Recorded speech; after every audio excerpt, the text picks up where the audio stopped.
जो साधना करते हैं, गुरुओं की शरण में चले गए हैं, उनको कोई लाभ नहीं है।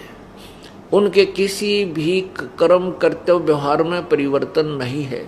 तो जन साधारण ये सोच बैठे हैं कि जो ये भक्ति करते हैं ये भी नए दुखी, और ये बीड़ी पीवें, हुक्का पीवें, शराब पी लें, कोई आंट नहीं, नाचे कूदें, सारे फंड करें, फिर किसे भगत ये। तो पुण्यात्माओं, भगत वही होता है जो इस काल के द्वारा हमारी बनावटी जो सजावट है उसको नहीं करे। कहते हैं सच्चा भक्त परमात्मा के प्रति पतिव्रता की तरह रहता है, और कहते हैं पतिव्रता भाव नहीं या चूम चटक श्रृंगार, यानी सच्चे भक्त ने ये बकवाद अच्छी नहीं लगेगी, क्योंकि इसको पता है कि यहाँ क्या के ऊपर ये इस चाम की खाल ने कितना श्रृंगार लूं, या तो माटी है, 2 मुट्ठी राख है, जब इसको शमशान घाट के ऊपर फूंका जाओगे ढूंढा भी ना पाओ शरीर कहाँ था इतना सुंदर, और ये पहचान में नहीं आया किसकी माटी थी। तो ये तो ज्ञान आपको दिया जा रहा है, ये आंख बनेगी आपकी, ये मोतिया बंद हटेगा, विवाह होता है, नाचें गावें कूदें फंड करें हैं, और फिर ना जाने के दुर्गति हो जा, 1 मिनट में मृत्यु हो जा। पुण्यात्माओं, ब्याह शादी करे लेकिन बिल्कुल सिंपल वे थे, एक साधारण तरीके थे, एक अपना परंपरागत एक सिंपल परंपरा से साधारण तरीके थे। बच्चों का संयोग जोड़ना है, इसने चाहे तो ढोल पीट लो, चाहे उड़ा कितना नाच कूद लो, बच्चों का ब्याह करना है साधारण तरीके से कर दे सब। क्योंकि ब्याह शादी में कितना पैसा लगावे हैं, देखम देखा गरीब आदमी भी अपनी बेटी के लिए उस देखम देखा लाखों रुपये बर्बाद कर देता है, और फिर कर्जा हो जाता है, सारी उम्र रोता है। इसलिए लोगों ने बेटी की चाह समाप्त कर दी, और अब तो खैर प्रतिबंध लग गया, नहीं पहले गर्भ में बेटी मरवान लाग गए थे। कारण क्या था कि हमारी नालायकी, हमारी जो परंपरा गलत बना ली हमने, नहीं बेटी के साथ धन नहीं, पहले बाप का कमावा फिर अगले का जावे, जो दे दे वो ले जाना, तो बेचारी कदे ऑब्जेक्शन नहीं करती। तो हमारे जो नकली जो ड्रामाबाजी है, इसने ये समाज बर्बाद कर दिया। परमात्मा से डर रहा नहीं, डर होगा ज्ञान ते, ज्ञान किसी के पास था नहीं। भक्ति में परमात्मा की में सब लगना चाहते हैं, लग भी जाते हैं, उनसे लाभ कुछ होता नहीं, क्योंकि वो उनकी way of worship according to the shastra नहीं है, उनकी पूजा की विधि सदग्रंथों अनुसार नहीं है। इसलिए गीता जी अध्याय नंबर 16 के श्लोक नंबर 23 में कहा कि शास्त्र विधि को त्याग कर जो मनमाना आचरण करते हैं, मनमानी पूजा करते हैं, उनको ना तो कोई सुख होए, ना उनकी कोई सिद्धि होए, ना उनकी गति होए। फिर भक्ति किस लिए करते हैं? इन 3 चीजों के लिए करते हैं। तो इसलिए 24वें श्लोक में कहा कि 16वें अध्याय के में कि अर्जुन, इसलिए तुम सदग्रंथों को आधार मानकर कि जो कर्तव्य कर्म हैं उनको कर, और नहीं करने के उन पूजाओं को त्याग, शास्त्रों को प्रमाण कर किसी की दंत कथा पर विश्वास मत करना।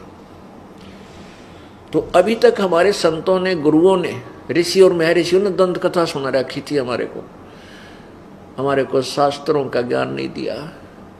उन्होंने हमें आउट ऑफ सिलेबस पढ़ाया, पाठ्यक्रम से बाहर की पढ़ाई, नावल पढ़ा दिए। हमारे पाठ्यक्रम की पुस्तकों को का ज्ञान उन्हें नहीं था, तो वो टीचर नहीं थे, वो हमारे गुरु नहीं थे, वो हमारे पूर्वजों के जीवन के शत्रु थे। उनको भूत बनवा दिया, पितर बनवा दिया। गलत साधना करने से वो पितर बने, भूत बने, और फिर कहते हैं तेरा पिता भूत बन गया, उसकी गति करवा दे। उसमें बोल रहा था, अब गति क्या करवा दे, अब उसके पिंड भरवा दे हैं, उसकी 13वीं कर दे, 17वीं कर दे, 36 फंड कर दे, फिर वो कौवा बना दिया। आसोज के महीने में श्राद्ध निकालो, श्राद्ध निकाल कर भोजन ऊपर रख दो, कौवा खाएगा। हो सकता है तेरा पिता कौवा बन गया हो, और तेरा गजब हो। लगे थे मोक्ष कराने, गति कराने, और कौवा बना के छोड़ दिया। अगले इसको भोग लग गया, तेरा पिता कौवा बन गया। पितर था, ये पितर खा गए कौवा बन के। पुण्यात्माओं, ये सब जो भक्ति का भट्ठा बैठा दिया, ये इन नकली महर्षियों ने, इन नकली गुरुओं ने, जिनको वेद ज्ञान नहीं था। और परमात्मा आए थे 600 वर्ष पहले, उन्होंने यही तत्व ज्ञान दिया था जो दास उन्हीं का प्रदत्त आज आपको सुना रहा है। इसको उन नकली, उन अज्ञानी ऋषि महर्षियों ने रिजेक्ट कर दिया कि कबीर तो अनपढ़ था, अशिक्षित था, वो के जाने गीता और वेदों और पुराणों के बारे में। इसलिए उस समय ये बात स्वीकार कर लेना सहज था कि कबीर जी संस्कृत नहीं जानते, ये शिक्षित नहीं है, क्योंकि एक वर्ग, ब्राह्मण वर्ग ही संस्कृत भाषा को पढ़ने का अधिकारी था, अन्य कोई वर्ण नहीं पढ़ सकता था। इसलिए नकली गुरुओं ऋषियों का दाव लगा रहा, इनके झूठ ढोल के डंके पे खूब चलती रही, स्वीकार होती रही। अब आ गया इसका अंत।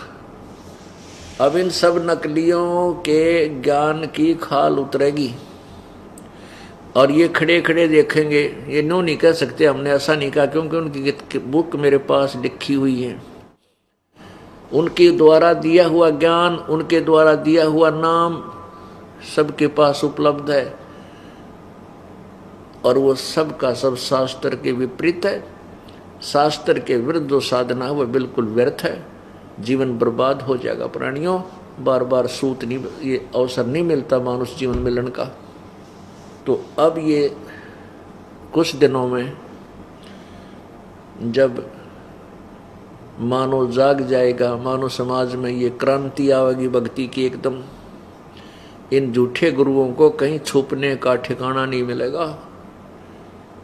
ये बाहर नहीं निकलेंगे, छुप जाएंगे कि तो या पलायन कर जाएंगे दूसरे देशों में जाके। पैसा बतेरा है इनके पास, पैसे की कमी है नहीं, वहाँ जा कर के किताब अपना टाइम पास करेंगे। वो समय शीघ्र ही आने वाला है।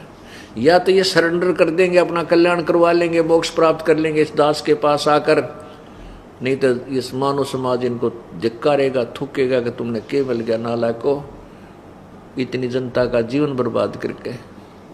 नहीं पता था तो चुप रहना चाहिए था तुमने, तो बन बैठे महर्षि महंत हैं और संत और गुरु और पता नहीं के उपाधि पा रहे हो, तुम दुनिया को भ्रमित कर रहे हो। जब तक हम जागृत नहीं होंगे, स्वयं अपनी आंखों नहीं देखेंगे सदग्रंथों को, हम निर्णय कैसे करेंगे कौन गलत है कौन ठीक है। तो दास का उद्देश्य है कि आपको प्रोजेक्टर के ऊपर, टीवी चैनल, सीडीज के माध्यम से चैनलों जो है, ये सब तरीके से आपको परमात्मा की महिमा सदग्रंथों में दिखा दूं कि सदग्रंथ ये बताते हैं। फिर आप भगत बनोगे।